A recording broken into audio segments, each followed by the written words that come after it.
তো hello guys, আপনাক স্বাগতম জানাইছো আমাৰ ইউটিউব অনলাইনৰ আজিৰ নতুন ভিডিঅ'লৈ। তো গাইস, যদি আপোনাৰ এখন ৰেশন কাৰ্ড আছে, এই ৰেশন কাৰ্ডৰ সহায়ত বা এই ৰেশন কাৰ্ডত যিমানখিনি কাম হয় গোটেইখিনি কাম কিন্তু আপোনাৰ মোবাইল ফোনৰ পৰা এতিয়া কন্ট্ৰল কৰিব পাৰিব। আপোনাৰ মোবাইল ফোনৰ জৰিয়তে আপুনি কিন্তু চাব পাৰিব। যদি আপুনি আপোনাৰ ৰেশন কাৰ্ডৰ ফেমিলি ডিটেইল এড কৰিব বিচাৰে বা ফেমিলি মেম্বাৰক এড কৰিব বিচাৰে, তেনে ক্ষেত্ৰত কিন্তু আপুনি আপোনাৰ মোবাইলত থকা এই ৰেশন কাৰ্ডৰ নতুন এপ্লিকেশনৰ সহায়ত কিন্তু আপুনি কৰিব পাৰিব। সো আপুনি কেনেকৈ ৰেশন কাৰ্ডত আপোনাৰ ফেমিলি মেম্বাৰ এড কৰিব গোটেইখিনি প্ৰসেস এইটো ভিডিঅ'ৰ জৰিয়তে জনাবলৈ গৈ আছো।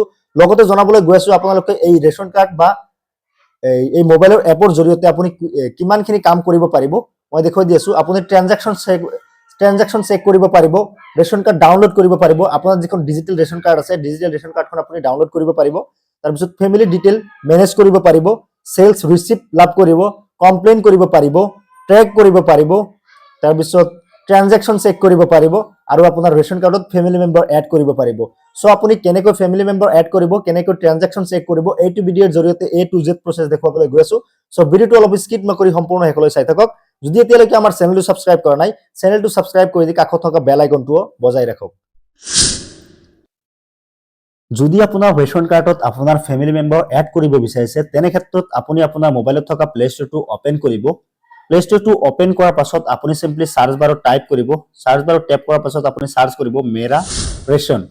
উপৰত দেখা পাইছে মেৰা ৰেশন এটা অপশন, আপুনি সাৰ্চ মেৰা ৰেশন লিখি সাৰ্চ কৰি দিব। মেৰা ৰেশন লিখি সাৰ্চ কৰি দিয়াৰ পাছত ইয়াত দেখা পাইছে মেৰা ৰেশন 2.0 ইয়াতে ওপেন আহিছে, যেহেতু মই অলৰেডি ডাউনলোড কৰি ৰাখিছো। আপোনাৰ যদি ডাউনলোড নাই তেনে ক্ষেত্ৰত কিন্তু আপুনি ডাউনলোড কৰি ল'ব। ডাউনলোড কৰাৰ পাছত আপুনি সিম্পলি ওপেনত টাচ কৰি দিব। যেতিয়া আপুনি ওপেনত টাচ কৰিব, আপোনাৰ ইন্টাৰফেসটো এনেকৈ আহিব, এপটো এনেকৈ খোল খাব। খোল খোৱাৰ পাছত আপুনি ইয়াতে দেখা পাইছে বেনিফিচিয়াৰী ইউজাৰ্স আৰু এটা দেখাইছে ডিপাৰ্টমেন্ট ইউজাৰ্স। যেহেতু আমি ডিপাৰ্টমেন্টৰ মানুহ নহয়, গতিকে আমি বেনিফিচিয়াৰী ইউজাৰটো থাকিব দিম। বেনিফিচিয়াৰী ইউজাৰটো থাকিব দিয়াৰ পাছত ইয়াতে দেখা পাইছে এন্টাৰ ইউৰ আধাৰ নম্বৰ। ইয়াতে আপোনাৰ আধাৰ নম্বৰটো সেইজনৰ মাৰিব লাগিব যাৰ নামত ৰেশন কাৰ্ডটো কৰা আছে বা যাৰ নামত আপুনি ৰেশন কাৰ্ডটো বনাইছে। যদি তেওঁৰ বাহিৰে আন কোনোবাৰ আধাৰ নম্বৰটো ইয়াতে এন্টাৰ কৰে, তেনে ক্ষেত্ৰত কিন্তু আপুনি ফেমিলি এড কৰিব নোৱাৰিব। তাৰপিছত ইয়াতে দেখা পাইছে আধাৰ নম্বৰটো মাৰাৰ পাছত ইয়াতে দেখা পাইছে লগিং উইথ OTP। জাষ্ট আপুনি এইটো অপশনত ক্লিক কৰিব। তাৰ আগত আপুনি ইয়াতে দেখা পাইছে ক্যাপচা কোড, ইয়াতে ক্যাপচা কোডটো ফিল কৰিব লাগিব। ইয়াতে এই যে ক্যাপচা কোড, এই ক্যাপচা কোডটো ইয়াতে ফিল কৰি দিব। ফিল কৰি দিয়াৰ পাছত ইয়াতে যেতিয়া লগিং উইথ OTP অপশনত ক্লিক কৰিব, আপোনাৰ মোবাইলত মানে আপোনাৰ ৰেশন কাৰ্ডত আধাৰ কাৰ্ডৰ লগত সংলগ্ন থকা যেটো মোবাইল নম্বৰ আছে, সেই মোবাইল নম্বৰটো এটা OTP যাব। OTPটো ক্লিক কৰি দিয়াৰ পাছতে কিন্তু ইয়াতে আপোনাৰ লগিং সাকসেসফুলি হৈ যাব। মই লগিং হোৱাৰ পাছত মই দেখুৱাই আছো। সো মই কিন্তু আধাৰ নম্বৰ আৰু যে ক্যাপচা কোড আছে, ক্যাপচা কোডটো ফিল কৰি দিছো। এতিয়া জাস্ট লগিং অপশনত যদি ক্লিক কৰো, OTP এটা আহিব, যে মই দেখুৱাই দি আছো। মই লগিং উইথ OTP অপশনত ক্লিক কৰিছো। ইয়াতে দেখা পাইছে সেন্ড OTP সাকসেসফুলি, আপুনি ওকে কৰি দিব। আপোনাৰ মোবাইলত এটা OTP আহিব। OTPটো আপুনি এইটো বক্সত এন্টাৰ কৰিব লাগিব। ইয়াতে দেখা পাইছে 575039। সো মই কিন্তু এন্টাৰ কৰি দিছো। জাস্ট এতিয়া ভেৰিফাই অপশনত ক্লিক কৰিলে কিন্তু ভেৰিফাই হৈ যাব। সো মই ভেৰিফাই অপশনত টাচ কৰি দিছো। OTP ভেৰিফাইড সাকসেসফুলি বুলি আহিছে, ইয়াতে আপুনি টাচ কৰি দিব ওকে। যদি আপুনি এমপিন ক্ৰিয়েট কৰিব বিচাৰে, তেনে ক্ষেত্ৰত ক্ৰিয়েট নাও অপশনত ক্লিক কৰিব। আৰু যদি আপুনি মানে OTPৰ ঝঞ্ঝাটটো বিচাৰে, মানে OTP আহিব, তেনে ক্ষেত্ৰত আপুনি স্কিপ কৰিব পাৰিব। যদি আপুনি ক্ৰিয়েট নাও অপশনত ক্লিক কৰে, তেনে ক্ষেত্ৰত ইয়াতে এটা এমপিন সেট কৰিব দিছে। আপুনি যেতিয়া এমপিনটো সেট কৰিব, সেট কৰাৰ পাছত কিন্তু আপোনাৰ OTP আৰু ভেজাল নহয় বা OTPৰ ঝঞ্ঝাট এটো নাইকিয়া হৈ যাব। মই এটা মানে সিম্পলি এটা বহাই দি আছো। মই বহাই দিছো। জাস্ট নেক্সট অপশনত ক্লিক কৰিব। তাৰ পিছত আকৌ সেম অংকটো মানে সেম নম্বৰটো এন্টাৰ কৰিব। তাৰ পিছত দেখা পাইছে ক্ৰিয়েট এমপিন অপশনত ক্লিক কৰিব। Your MPIN code has been saved. Just okay কৰি দিব। ওকে কৰি দিয়াৰ পাছতে কিন্তু আপোনাৰ এনেকৈ আহিব। আপুনি জাস্ট এক্সপেৰিয়েন্সৰ কাৰণে টাৰ্ন অন কৰি দিব ডেটাটো, মানে লোকেশনটো অন কৰি দিব।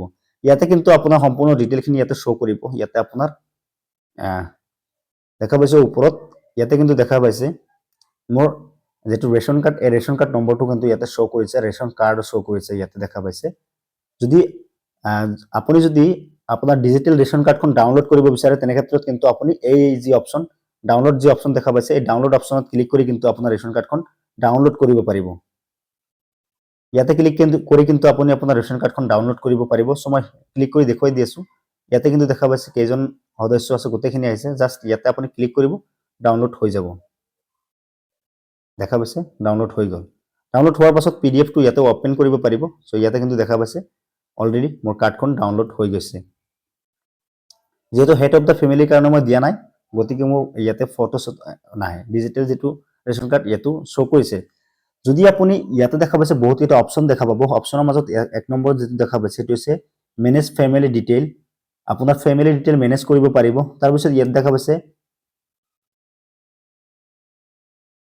আপুনি তলফালে যদি স্ক্ৰল কৰে ইয়াতে দেখা পাইছে ট্ৰেক মাই ৰেচন ইয়াতে ক্লিক কৰি কিন্তু আপুনি ৰেচন ট্ৰেক কৰিব পাৰিব ইয়াতে যদি ক্লিক কৰে ইয়াতে ক্লিক কৰি পাছে আপুনি কিন্তু কমপ্লেইন ৰেজিষ্টাৰ কৰিব পাৰিব যদি আপুনি কিবা কমপ্লেইন আছে তেনে ক্ষেত্ৰত কিন্তু আপুনি কমপ্লেইন দিব পাৰিব ইয়াতে দেখা পাইছে সেলফ ৰিসিপ্ট তাৰ পিছত দেখা পাইছে benefits receive from government so ইয়াতে কিন্তু সব কিছু সকলোবোৰ দেখা পাইছে তাৰ পিছত তলফালে স্ক্ৰল কৰিব ইয়াতে দেখা পাইছে সাৰেন্ডাৰ যদি আপুনি ৰেচন কাৰ্ডটো নালাগে বুলি ভাবে আপোনাৰ ৰেচন কাৰ্ড আপোনাৰ নামত শ্ব' কৰিছে যদি আপোনাৰ ৰেচন কাৰ্ডটো নালাগে তেনে ক্ষেত্ৰত কিন্তু আপুনি সাৰেন্ডাৰত ক্লিক কৰি কিন্তু আপুনি সাৰেন্ডাৰ কৰিব পাৰিব আৰু ইয়াত দেখা পাইছে ৰেচন কাৰ্ড ট্ৰান্সফাৰ ইয়া আটাইতকৈ ডাঙৰ সুবিধা হৈছে আপুনি ৰেচন কাৰ্ড ট্ৰান্সফাৰ কৰিব পাৰিব যদি আপুনি এখন মানে সুলভ মূল্যৰ দোকানৰ পৰা মানে বস্তু ক্ৰয় কৰি আছে তেনে ক্ষেত্ৰত কিন্তু আপুনি বেলেগ এখন দোকানৰ পৰা ক্ৰয় কৰিব পাৰিব বা বেলেগ এখন দোকানৰ পৰা মাল ল'ব পাৰিব ইয়াৰ কাৰণে ট্ৰান্সফাৰ অপচনত ক্লিক কৰি আপুনি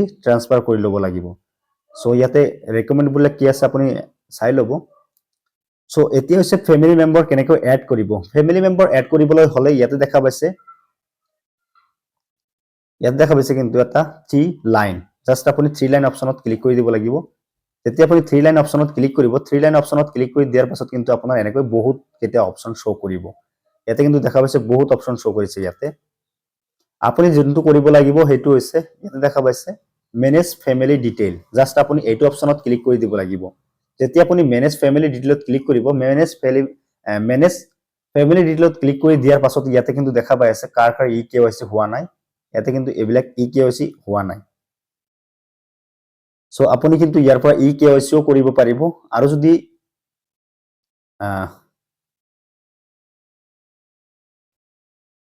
নিউ মেম্বাৰ এড কৰিবলৈ হলে ইয়াতে দেখা পাব এটা এড নিউ মেম্বাৰ ইয়াতে কিন্তু এটা অপচন দেখা পাইছে এড নিউ মেম্বাৰ এই এড নিউ মেম্বাৰ অপচনত ক্লিক কৰিলে কিন্তু আপুনি মেম্বাৰ এড কৰিব পাৰিব জাস্ট আপুনি এইটো অপচনত ক্লিক কৰি দিব এইটো অপচনত ক্লিক কৰি দিয়াৰ পাছত মেম্বাৰ এড কৰিবলৈ হলে ইয়াতে দেখা পাইছে প্ৰসেসটো কিমান দীঘলীয়া হয় 1 পৰা 9 নম্বৰ স্টেপ লৈকে আপুনি কমপ্লিট কৰিব লাগিব কমপ্লিট কৰাৰ পাছতহে আপোনাৰ মেম্বাৰটো এড হৈ যাব ইয়াতে দেখা পাইছে আপুনি ইয়াতে যোনটো ফৰ্ম আহিছে ফৰ্মখন ফিল আপ কৰিব লাগিব ফৰ্মখন ফিল আপ কৰাৰ পাছত আপুনি জাস্ট ইয়াতে যে নেক্সট অপচন দেখা পাব আপুনি নেক্সট অপচনত ক্লিক কৰিব লাগিব এই নেক্সট অপচনত ক্লিক কৰাৰ কৰি গোটেইখিনি ফিল আপ কৰি যেতিয়া আপুনি 9 নম্বৰ পাবগৈ তেতিয়াহে আপুনি আপোনাৰ মেম্বাৰ ডিটেইল মানে এড ফেমিলি মেম্বাৰটো মানে হৈ যাব